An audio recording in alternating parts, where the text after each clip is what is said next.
नमस्कार। यूपी की राजनीति में एक ऐसा नाम जिसकी तूती बोलती थी, सत्ता में 4 बार काबिज हुआ। 2002 में एसपी से विधायक बना, 2007 में सपा से विधायक बना, 2012 में फिर से सपा से विधायक बना और 2017 में बीजेपी का दामन पकड़ लिया। आज हम बात कर रहे हैं कुलदीप सिंह सेंगर उन्नाव कांड के बारे में। इस तरह से उस इंसान के सत्ता के नशे को एक लड़की ने जो 17 साल की थी और उसने उस नशे को चूर चूर कर दिया। बात है 2017 की, जब एक नाबालिग लड़की 17 साल की लड़की कुलदीप सिंह सेंगर के आवास पर जाती है नौकरी की मांग करने के लिए। लेकिन आरोप यह लगा है कि उस आवास पर उस लड़की के साथ दरिंदगी होती है जो कि कुलदीप सिंह सेंगर करता है। एक नजर डाल लेते हैं कुलदीप सिंह सेंगर के करियर पर। कुलदीप सिंह सेंगर का करियर शुरू होता है ग्राम प्रधान बनकर और उसके बाद 2002 में उसने विधायकी का चुनाव जीता और लगातार 4 बार पार्टी बदल करके जिसका रुख देखता था उसी की तरफ झुक जाता था और लगातार 4 बार विधायकी का चुनाव जीता। लेकिन उसके करियर का अंत वहां होता है जहां पर एक दिन उसके काले कारनामे उसके सामने निकल कर आते हैं। बात है 4 जून 2017 की, जब वो नाबालिग लड़की 17 साल की लड़की उस विधायक के आवास पर नौकरी की मांग करने के लिए जाती है और उसके साथ कुलदीप सेंगर दरिंदगी करता है। लेकिन वो लड़की उसके बाद एफआईआर करने जाती है तो उसकी एफआईआर नहीं लिखी जाती है, धमकाया जाता है और वहां से भगा दिया जाता है। महीनों तक एफआईआर दर्ज नहीं हुई क्योंकि वो सिस्टम उस विधायक की चौखट पर जाकर के उस विधायक के कदम चूमता था।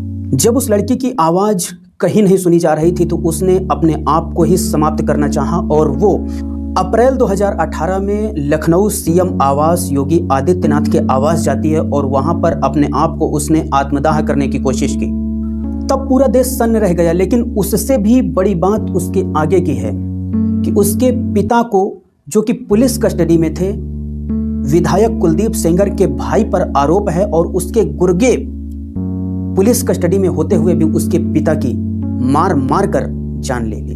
और अब यह सिर्फ रेप केस नहीं बनकर रह गया है बल्कि हत्या का भी केस बन गया है और इस पर उन्हें 10 साल की सजा सुनाई गई।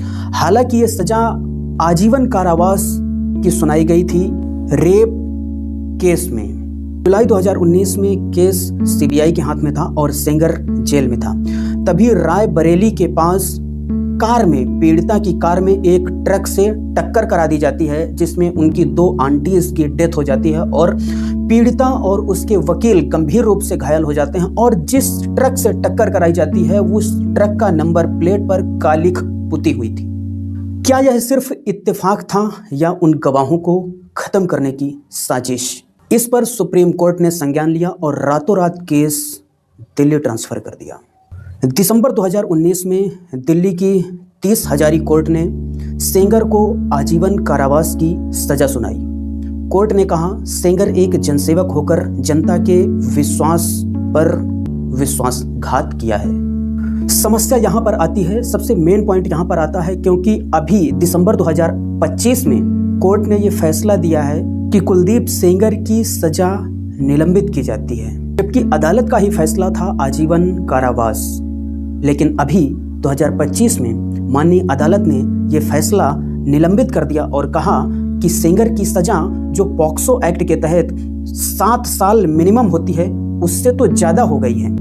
लेकिन निलंबित जैसे ही माननीय न्यायालय ने किया, इसी को संज्ञान में लेकर के सर्वोच्च न्यायालय ने तुरंत उस पर रोक लगा दी और यह कहा कि सेंगर अभी जेल में ही रहेगा। फैसला तो अदालत को ही करना है और फैसला अदालत ही करेगी कि कुलदीप सेंगर का क्या किया जाए। लेकिन मैं आप लोगों से एक प्रश्न पूछता हूं कि आप लोग बताइए कि कुलदीप सेंगर के साथ कैसा व्यवहार होना चाहिए। तो वीडियो में यहीं तक और मिलते हैं फिर किसी नए वीडियो में।